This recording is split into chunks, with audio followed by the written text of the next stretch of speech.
அன்பு தேவ பிள்ளைகளே, உண்மையாக இந்த 2025ஆம் ஆண்டை சந்தோஷத்தோடு, சமாதானத்தோடு, சௌக்கியத்தோடு, மனமகிழ்ச்சியோடு, நிம்மதியோடு காண கிருபை செய்திருக்கிறார் நம்முடைய ஆண்டவராகிய இயேசு கிறிஸ்து. அவருக்கே எல்லா துதி கன மகிமையை நாம் செலுத்துவோமாக. எல்லாவற்றிற்கும் நம்முடைய கர்த்தரும் அருமை இரட்சகருமாகிய இயேசு கிறிஸ்துவின் ஈடு இணையில்லா நாமத்திற்கு ஸ்தோத்திரம் உண்டாவதாக.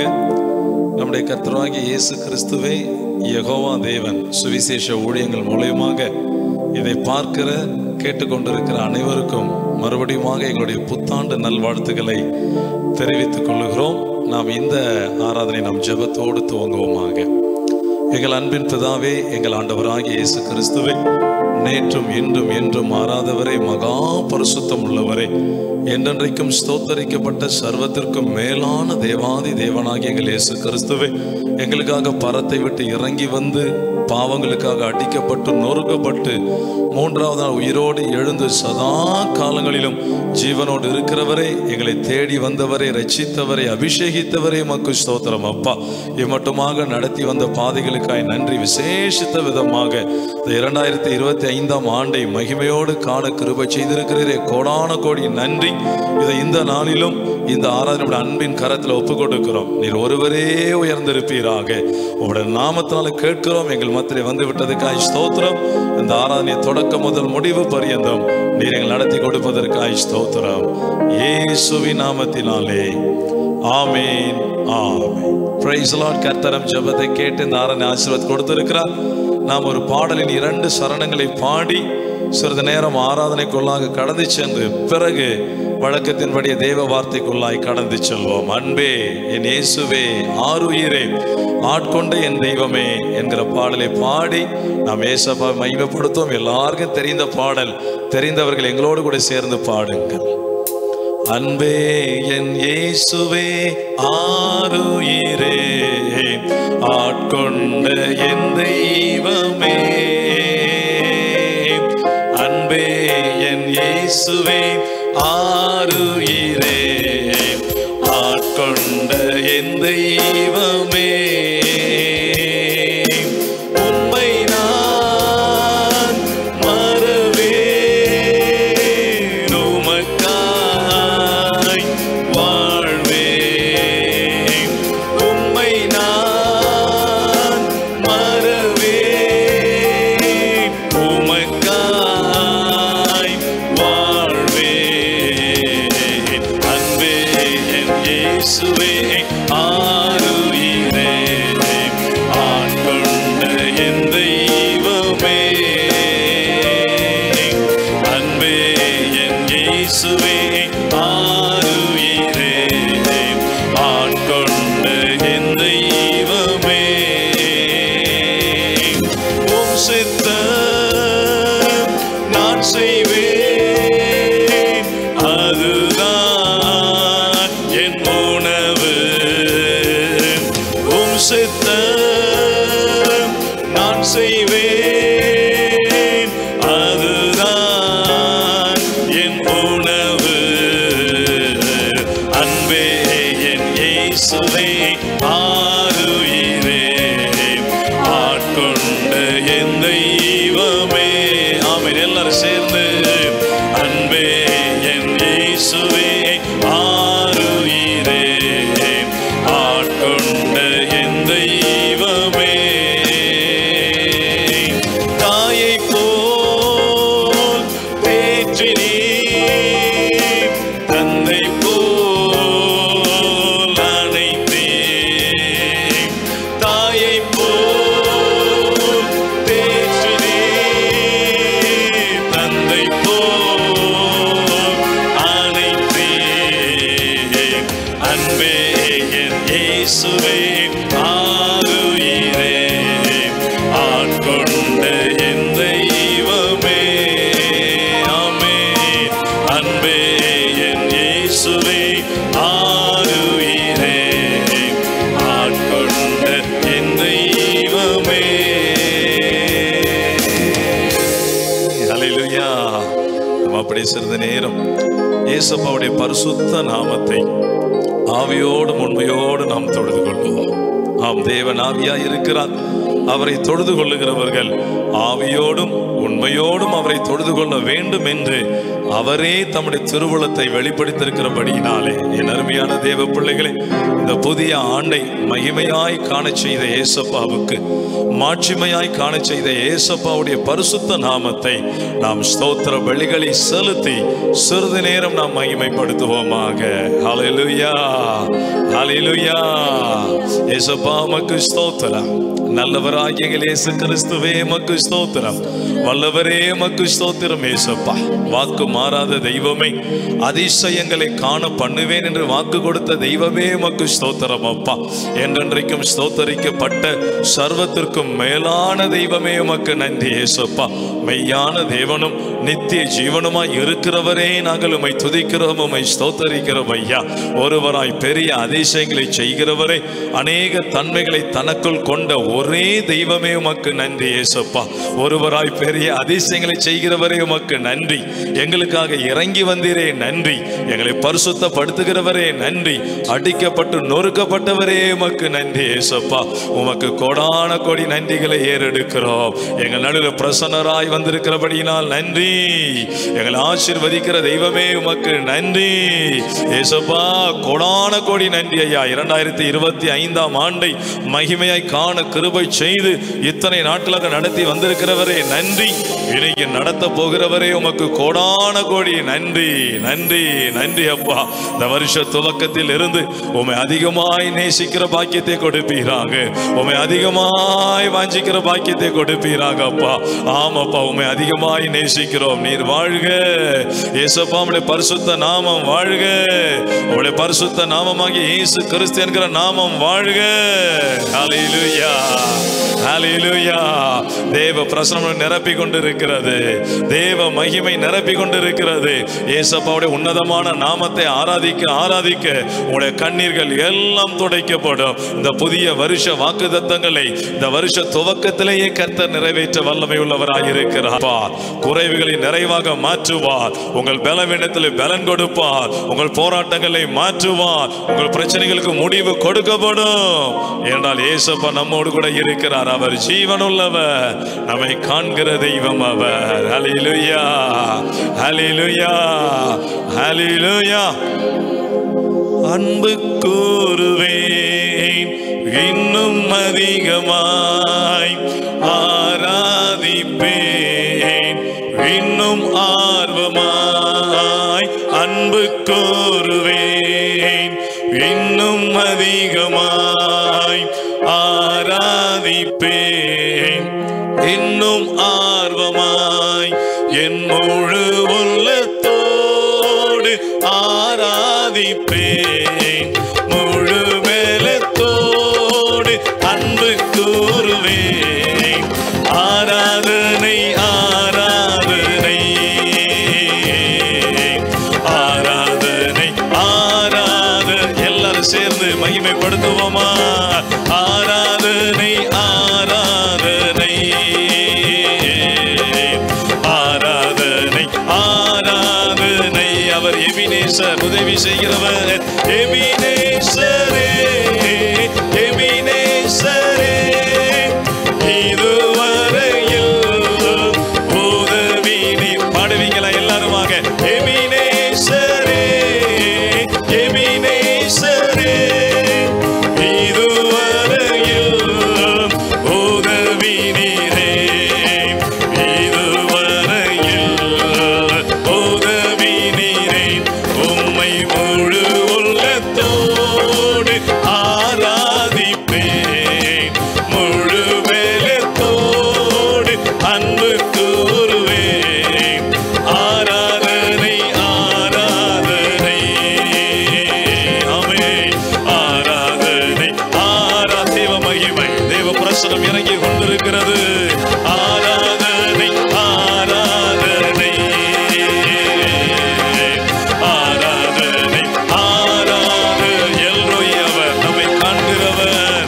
எல்ரோயி, எல்ரோயி, என்னை கண்டீரே.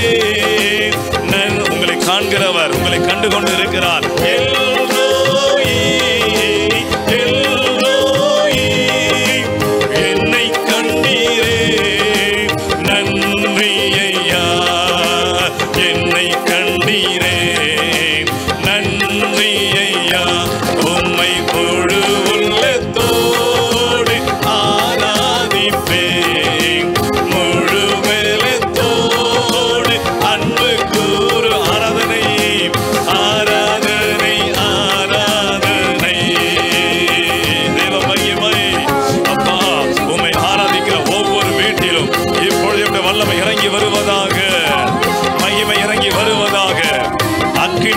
வருவதாக.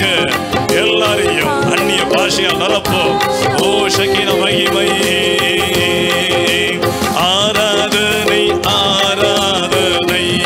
ஓ லார்ட் ஜீசஸ் ஷபா ஓரவல திரிமி கராதிரி அந்தரவா அமக்கரஹகோ லமல திரிமி கமாக்கரஹோ ஓரவா ஷபா. நிரப்புமானவரே, உங்களுடைய பிரசன்னம் எங்கள் பிள்ளைகளை நிரப்பட்டும். அக்கினி அக்கினி. ஓ க்ளோரி க்ளோரி. ஆராதனை அவருக்கே, ஆராதனை ஆராதனை. ஆமென். ஆராதனை. அன்பு பிள்ளைகளை, கர்த்தர் உங்கள் வீட்டை நிரப்புகிறார். உங்கள் தேவைகளை சந்திக்க தேவ வல்லம் இறங்கி கொண்டிருக்கிறது. பரலோக அக்கினி இறங்கி கொண்டிருக்கிறது. பரிசுத்தமான அக்கினி இறங்கி கொண்டிருக்கிறது. இயேசுவுடைய உயிர்த்தெழுந்த வல்லமை உங்களை நிரப்பி கொண்டிருக்கிறது. உயிர்ப்பிக்கிற அக்கினி உயிர்ப்பித்துக் கொண்டிருக்கிறார். Receive the power, receive the mighty power of Jesus. Glory. O Shabnagara Hatriviyanda Avakara Hudrimikala Lama Lama Lako Karadriyanda Shama. Receive the fire. Oh Mahimai, oh Mahimai, Akini Akini. Aradhanai Aradhanai. Aradhanai Aradhanai. One last time, one last time. Aradhanai Aradhanai. Aradhanai Aradhanai.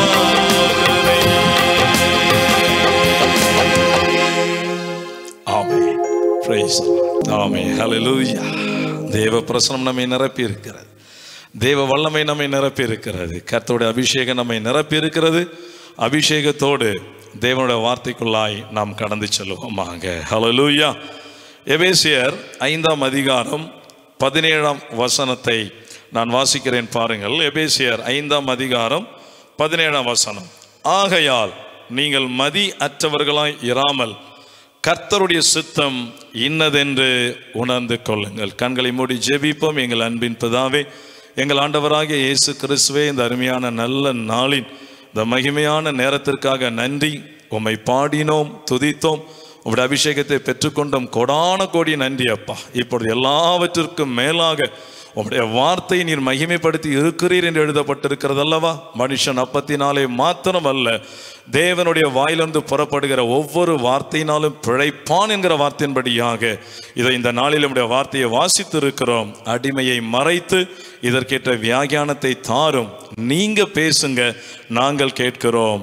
இயேசுவின் நாமத்தினாலே ஆமேன் ஆமேன். Price Lord. என் அன்பு தேவ பிள்ளைகளே, உண்மையாக இந்த 2025ஆம் ஆண்டை சந்தோஷத்தோடு, சமாதானத்தோடு, சௌக்கியத்தோடு, மனமகிழ்ச்சியோடு, நிம்மதியோடு காண கிருபை செய்திருக்கிறார் நம்முடைய ஆண்டவராகிய இயேசு கிறிஸ்து. அவருக்கே எல்லா துதி கன மகிமையை நாம் செலுத்துவோமாக. எல்லாவற்றிற்கும் மேலாக ஒவ்வொரு உங்கள் பிள்ளைகள் உங்கள் சபையின் கொடுக்கப்பட்ட வாக்குத்தத்தங்களோடு நீங்கள் பிரவேசித்திருப்பீர்கள் என்று நான் நம்புகிறேன். நிச்சயமாக அந்த வாக்குத்தத்தம் உங்கள் வாழ்க்கையில் வந்து பலிப்பதாக.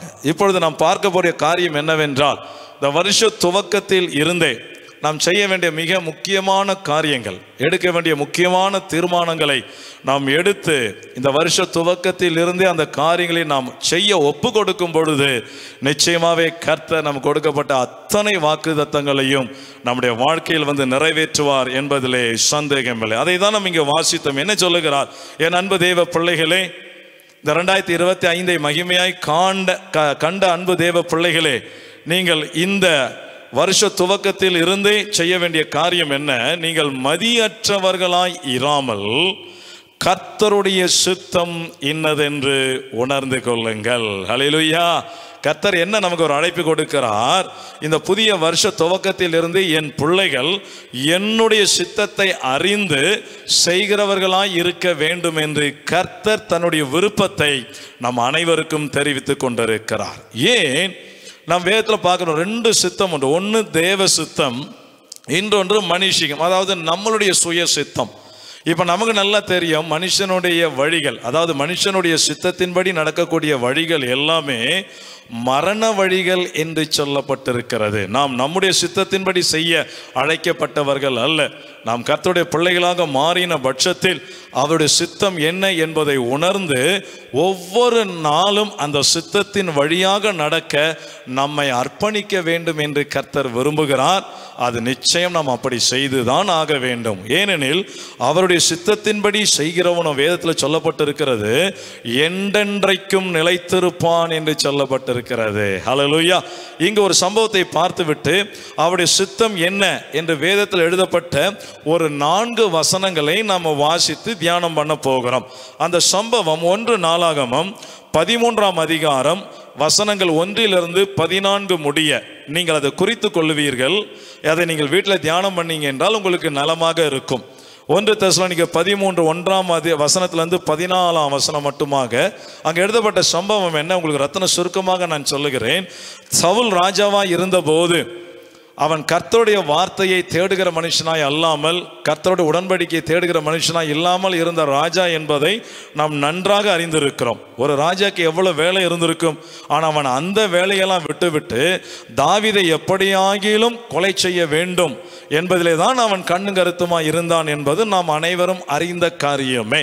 கிட்டத்தட்ட 40 ஆண்டுகள் அவன் இஸ்ரவேல் ஜனத்தை வழி நடத்துகிறான். ஆனால் அவன் கர்த்தருடைய ஜனங்களை சரியாக நடத்த மறந்த ராஜாவாய் காணப்பட்டான். மாறாக அவன் வாழ்நாள் பரியந்தம் தாவீதுக்கு சத்துருவாய் இருந்தான் சொல்லப்பட்டிருக்கிறது. பாருங்கள், அதுக்கு பிறகு ராஜ்யபாரம் தாவீதுக்கு கடந்து வருகிறது. அதுதான் தேவனுடைய சித்தம். தாவீது ராஜாவாய் மாறின மாத்திரத்திலேயே அவனுடைய நினைவுகளை பாருங்களேன். 13ஆம் அதிகாரம் 1-2 நானே வாசிக்கிறேன். தாவீது 1000 பேருக்கு தலைவரோடும் 100 பேருக்கு தலைவரோடும் சகல அதிபதிகளோடும் ஆலோசனை பண்ணி இஸ்ரவேல் சபையை எல்லாம் நோக்கி, உங்களுக்கு சம்மதியும் நம்முடைய தேவனாகிய கர்த்தருக்கு சித்தமுமாய் இருந்தால் இஸ்ரவேலின் தேசங்கள் எல்லாம் இருக்கிற நம்முடைய மற்ற சகோதரரும் அவர்களுடைய தங்கள் வெளி நிலங்களில் இருக்கிற ஆசாரியரும் லேவியரும் நம்மோடு கூடும்படிக்கு நாம் சீக்கிரமாக ஆள் அனுப்புவோம். எதுக்கு என்றால் அடுத்த வசனம் வாசிங்கன்னா தெரியும். அந்த உடன்படிக்கை பெட்டியை சுமந்து கொண்டு வர வேண்டும் என்று ஒரு உன்னதமான எண்ணத்தோடு தான் அவன் அதை செய்கிறான். நல்லா அறிந்து கொள்ளுங்க, ஒரு அருமையான ராஜா கர்த்தருடைய சித்தத்தின்படி எப்பொழுதும் செய்தான் என்று சாட்சி பெற்ற ஒரு ராஜாவாக நம்ம பின்னாட்களில் பார்த்தாலும் அவன் செய்த காரியங்கள் பாருங்கள், எங்கள் கர்த்தருக்கு ஒரு பெரிய மனவேதனை உண்டாயிற்று என்பதை நீங்க வாசித்து பார்த்தால் தெரியும். அவன் அந்த உடன்படிக்கை பெட்டியை சுமந்து கொண்டு வருவதற்கு ஒரு ரதங்களை ஆயத்தம் பண்ணுகிற காரியம் எல்லாம் இங்கு பார்க்கிறோம். அது நடக்கிறது. ஆனால் இங்கு நடந்த சம்பவத்தை பார்த்தீங்கன்னா ஒரு பெரிய மரண அடியை நாம் இந்த அதிகாரத்தில் பார்க்க முடிகிறது. ஏன் அவன் அழுகிறான்?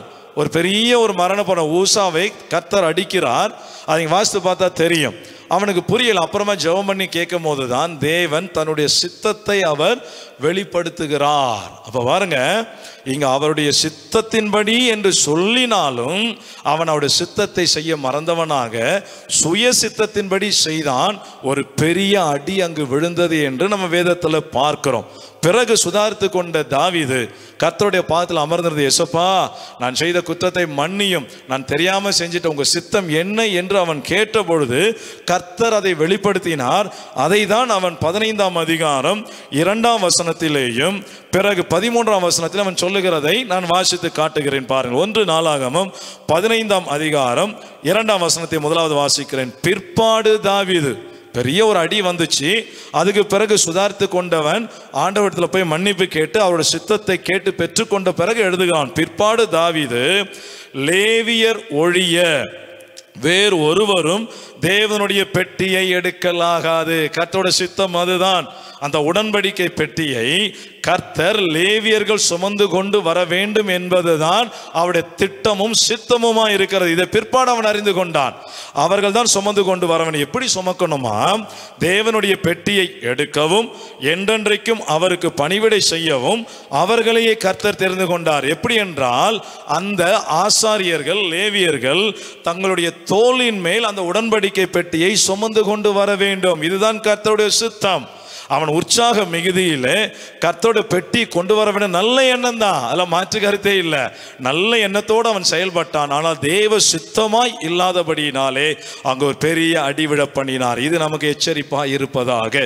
புதிய வருஷத்தில் பிரவேசித்திருக்கிற கர்த்தருடைய பிள்ளைகளை, இந்த வருஷ துவக்கத்தில் இருந்து தேவனுடைய சித்தம் இன்னது என்பதை வேதத்தின் மூலமாய் அறிந்து கொண்டு அதன்படி செய்ய உங்களை ஒப்பு கொடுக்கும் பொழுது கர்த்தர் ஒவ்வொரு நாளும் உங்களை அற்புதங்களினாலும் அடையாளங்களினாலும் நிரப்புவார் என்பதிலே சந்தேகமில்லை. பிற்பாடு அறிந்து கொண்டான்.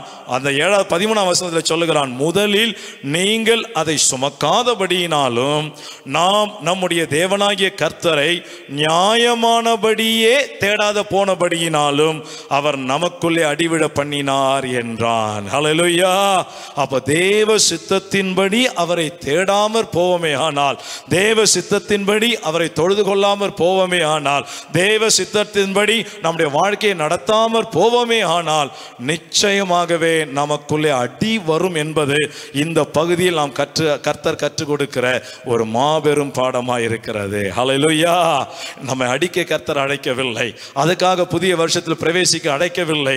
நம்முடைய கண்ணீர்கள் துடைக்கப்பட, நம்முடைய வேதனைகள் எல்லாம் மாற்றப்பட, நம்முடைய துக்கம் எல்லாம் சந்தோஷமாய் மாற, நம்முடைய வியாதிகள் நம்மை விட்டு விளங்கும்படியாக, கர்த்தருடைய அபிஷேகத்தால் நிரப்பப்படும்படியாக, நாம் வாழ்ந்து சுகித்திருக்கும்படியாக தான் கர்த்தர் இந்த 2025 நமக்கு கொடுத்திருக்கிறார் என்பதை நாம் அறிந்திருக்கிறோம். ஆகையால் கர்த்தர் அவருடைய பிள்ளைகளாகிய நாம் செய்ய வேண்டியதை தம்முடைய வார்த்தையின் மூலமாக கொடுத்து கொண்டிருக்கிறார். ஹல்லேலூயா. அப்படியானால் தேவனுடைய சித்தம் என்ன?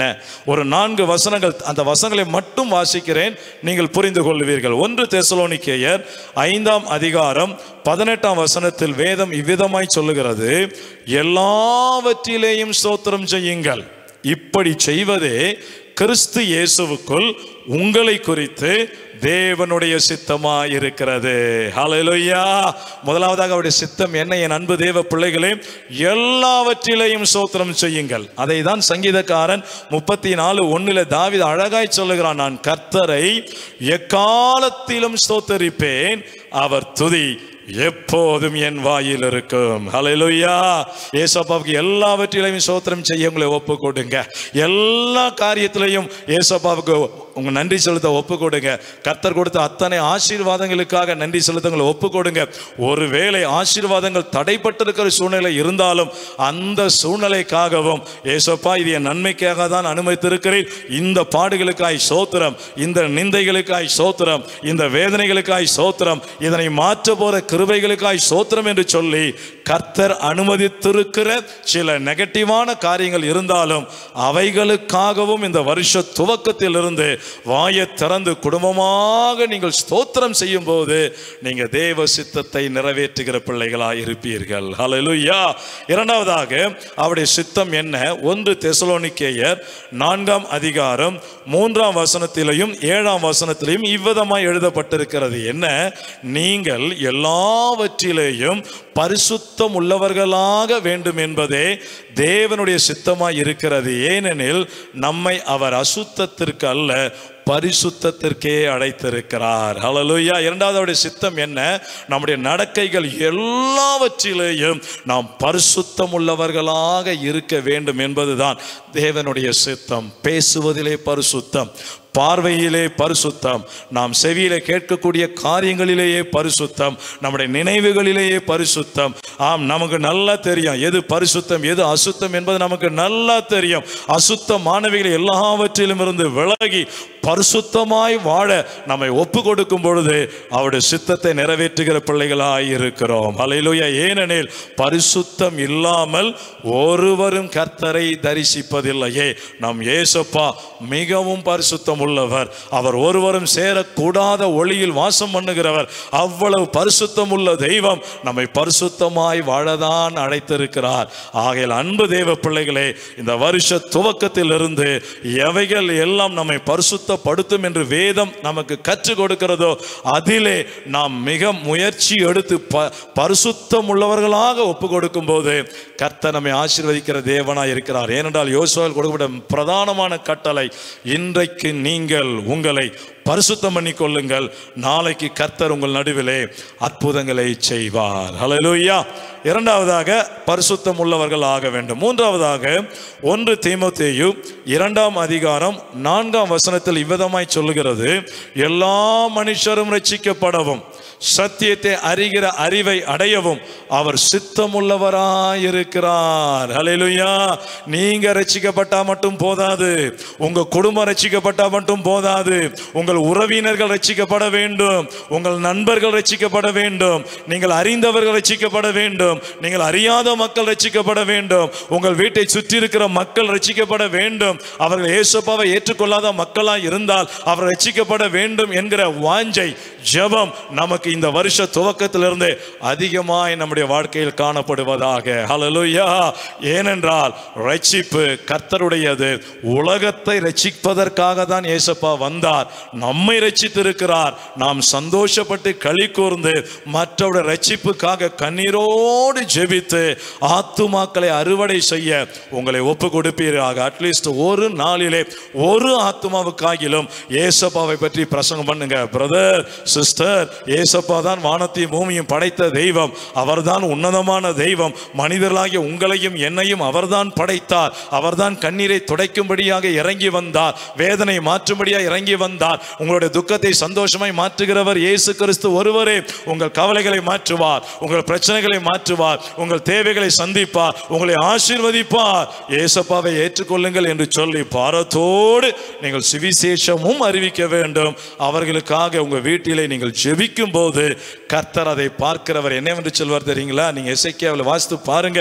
ஜனங்களுக்காக பெரும் மூச்சு விட்டு அழுகிறவருடைய நெற்றிகளிலே என்னுடைய முத்திரையை போடு என்று தூதர்களுக்கு அவர் கட்டளையிடுகிற தேவனாய் இருக்கிறார். என் அன்பு தேவ பிள்ளைகளே, நாம் ரட்சிக்கப்பட்டால் மட்டும் போதாது, நாம் சூழ்ந்திருக்கிற அத்தனை மக்களும் ரட்சிக்கப்பட வேண்டும் என்பதே இயேசுப்பாவுடைய சித்தமாய் இருக்கிறது.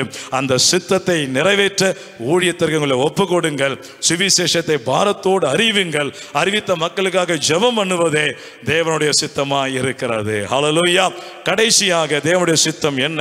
1 பேதுரு 2ஆம் அதிகாரம் 15ஆம் வசனத்தில் இவ்விதமாக கர்த்தர் சொல்லுகிறார், நீங்கள் நன்மை செய்கிறதினாலே புத்தியீன மனுஷருடைய அறியாமையை அடக்குவது தேவனுடைய சித்தமாய் இருக்கிறது. ஹல்லேலூயா. ஆம், நமக்கு நன்மை செய்கிறவர்களுக்கு மட்டும் நன்மை செய்ய வேண்டும் என்பது பழைய ஏற்பாடு கட்டளை. ஆனால் புதிய ஏற்பாடு கட்டளை என்ன சொல்லுகிறார் என்றால், உங்கள் சத்துருக்களை சிநேகியுங்கள், உங்களுக்கு தீமை செய்கிறவர்களுக்கு நன்மை செய்யுங்கள், உங்களை துன்பப்படுத்துகிறவர்களுக்காக ஜெபம் பண்ணுங்கள், உங்களை நிந்திக்கிறவர்களுக்காக ஜெபம் பண்ணுங்கள் என்று இயேசுப்பா கொடுத்த கட்டளையை மறந்துடாதீங்க. நண்பு தேவ பிள்ளைகளே, அவர் படாத பாடா, அவருக்கு விரோதமாய் எழும்பின அத்தனை மக்களையும் மனப்பூர்வமாய் மன்னித்தாரே. அவர்கள் நன்மை செய்கிற தேவனாகவே சுற்றி தெரிந்தாரே. அதே குணம் நமக்கு வர வேண்டாமா? நமக்கு விரோதமாய் எழும்புகிற மக்களுக்கு நன்மை செய்வோம். அதான் வேதம் சொல்லுகிறது. ரோமர் 12ஆம் அதிகாரம் 19ஆம் வசனத்தில் இருந்து 21ஆம் வசனம் மட்டுமாக நீங்கள் பொறுமையோடு வாசித்து பாருங்கள். பழி வாங்குதல் எனக்குரியது, நானே பதில் செய்வேன். உன் சத்துரு பசியா இருந்தால் அவன் புசிக்க ஆகாரம் கொடு, அவன் தாகமாய் இருந்தால் குடிக்க பானம் கொடு. இப்படி செய்வதினால் அவனுடைய தலையின் மேல் எரிகிற தழல்களை குவிப்பாய், கர்த்தர் உனக்கு பலன் அளிப்பார் சொல்லிட்டு கடைசி வசனம் சொல்லுது, நீங்கள் தீமையினால் வெல்லப்படாமல் தீமையை நன்மையினாலே வெல்லுவீர்களாக என்று கர்த்தர் சொல்லுகிறார். என் அன்பு தேவ பிள்ளைகளே, நீங்கள் உங்களுக்கு விரோதமாய் எழும்புகிற மக்களுக்கு நன்மை செய்ய ஒப்பு கொடுத்து பாருங்க. நீங்க நன்மையை செய்து பாருங்க. கர்த்தர் உங்களை ஆசீர்வதிக்கவே ஆசீர்வதித்து உங்களை பழுகவும் பெருகவும் பண்ணுவார் என்பதிலே எந்த சந்தேகமும் இல்லை. ஹல்லேலூயா. இதுதான் அன்பு தேவ பிள்ளைகளே கர்த்தருடைய சுத்தம். 2025ஆம் ஆண்டின் துவக்கத்தில் இருந்தே நாம் இயேசுப்பாவுடைய சித்தத்தை அறிந்த பிள்ளைகளாக, அதை நிறைவேற்றுகிற பிள்ளைகளாக நம்மை ஒப்பு கொடுப்போம். மறுபடியும் அதை சொல்லி முடிக்கிறேன். முதலாவதாக 1 தெசலோனிக்கேயர் 5:12 எல்லாவற்றிலையும் ஸ்தோத்திரம் செய்வது அவருடைய சுத்தம், பரிசுத்தம் உள்ளவர்களாக வாழ்வது அவருடைய சித்தம், எல்லா மனுஷர் ரட்சிக்கப்பட சுவிசேஷம் அறிவித்து ஜெபிப்பது அவருடைய சித்தம், கடைசியாக நமக்கு விரோதமாய் எழும்புகிற மக்களுக்கு நன்மை செய்வது இயேசுப்பாவுடைய சித்தமாய் இருக்கிறது. இந்த சித்தத்திற்கு உங்களை ஒப்பு கொடுங்கள். கர்த்தர் நிச்சயம் உங்களை ஆசீர்வதிப்பார். ஜெபிப்போமா? எங்கள் அன்பின் பிதாவே, எங்கள் ஆண்டவராகிய இயேசு கிறிஸ்துவே, இந்த அருமையான நல்ல நாள், இந்த மகிமையான வேளையிலே உம்முடைய பிள்ளைகளுக்காக கற்றுக் கொடுத்த இந்த நல்ல பாடங்களுக்காக உமக்கு ஸ்தோத்திரம் அப்பா. இந்த வருஷம் துவக்கத்தில் இருந்து உம்முடைய பிள்ளைகள் உம்முடைய சித்தத்தை அறிந்து அந்த சித்தத்தை நிறைவேற்ற வேண்டும் என்று நீர் வாஞ்சித்து நீர் பேசின ஜீவனுள்ள வார்த்தைகளுக்காக ஸ்தோத்திரம் அப்பா. ஆமையா, உம்முடைய சித்தத்தை அறியாமல் எங்களுடைய சித்தத்தின்படி நாங்கள் செய்வோமே ஆனால் எங்களுக்குள்ளே பெரிய அடி விழ பண்ணப்படும் என்று ஒரு எச்சரிப்பு கொடுக்கப்பட்டு, ஆனால் நீர் அதற்காக எங்களை அழைக்கவில்லை, எங்களை ஆசீர்வதிப்பதற்காக தான் அழைத்திருக்கிறேன். ஆகையால் உம்முடைய சித்தத்தை வெளிப்படுத்தினேன். எல்லாவற்றிலும் ஸ்தோத்திரம் செய்ய வேண்டும், பரிசுத்தமாய் வாழ வேண்டும், மற்றவர்களுக்கு சுவிசேஷ ரட்சிப்பிலே நடத்த வேண்டும், சத்துருக்களுக்கு நன்மை செய்ய வேண்டும் என்று சொன்னீரே. இதை கேட்கிற, இதை பார்த்து கொண்டிருக்கிற எங்கள் பிள்ளைகள் எல்லாரையும் இப்பொழுதே உம்முடைய சித்தத்தை நிறைவேற்றுகிறவர்களாய் மாற்றி உம்முடைய நாமத்தை மகிமைப்படுத்தும் அப்பா. அப்படி செய்யும் பொழுது நீர் எங்களை விட்டு விலகவே மாட்டீர், எங்களை கைவிடவே மாட்டீர். எங்கள் கண்ணீரை எல்லாம் துடைத்து எங்கள் தேவைகள் எல்லாம் அற்புதமாய் சந்தித்து எங்களை ஜீவனுள்ள சாட்சியாக வாழ வைக்கிற தேவனாய் இருக்கிறபடியினால் உமக்கு ஸ்தோத்திரம். ஆசீர்வதியும், ஆசீர்வதியும் இயேசுவின் நாமத்தினாலே. ஆமேன், ஆமேன். ஆத்துமாவே கர்த்தரை ஸ்தோத்தரி, என் முழு உள்ளமையுடைய பரிசுத்த நாமத்தை ஸ்தோத்தரி. என் ஆத்துமாவே கர்த்தரை ஸ்தோத்தரி, கர்த்தர் செய்த சகல உபகாரங்களையும் மறவாதே. ஆமேன், ஆமேன். கைவிடார் இயேசு, கைவிடார், கைவிடார் இயேசு, கைவிடார் நம்மை ஒருபோதும் அவர் கைவிடார், நம்மை ஒருபோதும் அவர் கைவிடார். கைவிடார் இயேசு, கைவிடார், கைவிடார் இயேசு, கைவிடார். சாத்தானின் சேனைகள் வந்தாலும், சதிநாச மோசங்கள் பெருகினாலும், சாத்தானின் சேனைகள் வந்தாலும், சதிநாச மோசங்கள் பெருகினாலும், சேனைகளின் கர்த்தர் இயேசு நமக்காக யுத்தங்கள் செய்வார். சேனைகளின் கர்த்தர் இயேசு நமக்காக யுத்தங்கள் செய்வார். கைவிடார் இயேசு, கைவிடார், கைவிடார் இயேசு, கைவிடார். Amen. Jesus never fails. God bless you. Amen.